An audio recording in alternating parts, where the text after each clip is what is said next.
महाशिवरात्रि यानी एक ऐसी रात जिसे हिंदू संस्कृति की 4 महान रात्रियों में स्थान मिलता है। पौराणिक मान्यताओं के अनुसार ये शिव और शक्ति के मिलन की रात होती है और इस रात ऊर्जा का प्रवाह ऊपर की ओर होता है।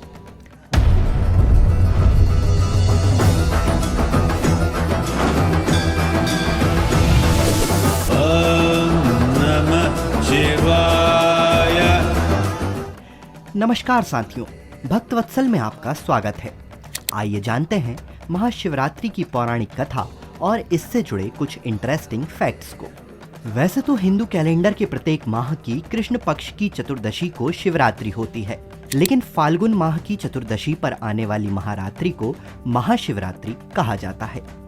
सनातन धर्म में शिवरात्रि मनाने के पीछे 2 प्रमुख वजह बताई गई हैं। इनमें पहली कथा भगवान शिव और माता पार्वती के विवाह की है, जबकि दूसरी कथा के अनुसार इस दिन भगवान शिव का लिंग रूप में प्राकट्य होना है।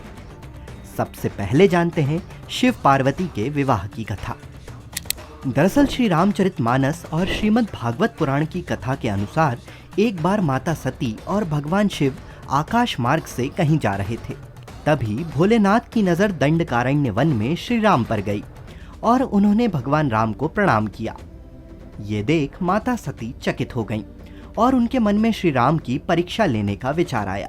इसके बाद माता सती सीता जी का वेश बनाकर श्री राम के पास जाती हैं।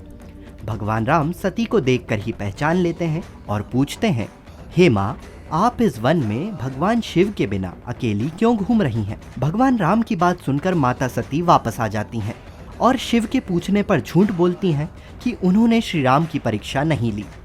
लेकिन भोलेनाथ तो अंतर्यामी हैं, वे जानते हैं कि सती झूठ बोल रही हैं।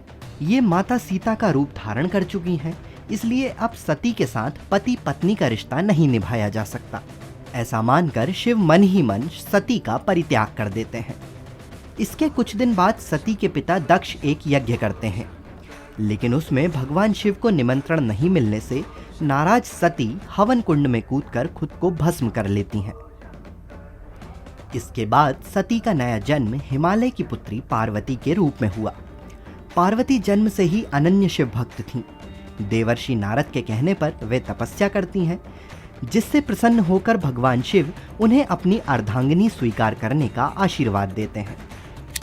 महाशिवरात्रि वही पर्व है जिस दिन माता पार्वती और भगवान शिव का विवाह संपन्न हुआ था और इसी वजह से अलग अलग स्थानों पर भगवान शिव की बारात निकालने की भी परंपरा है।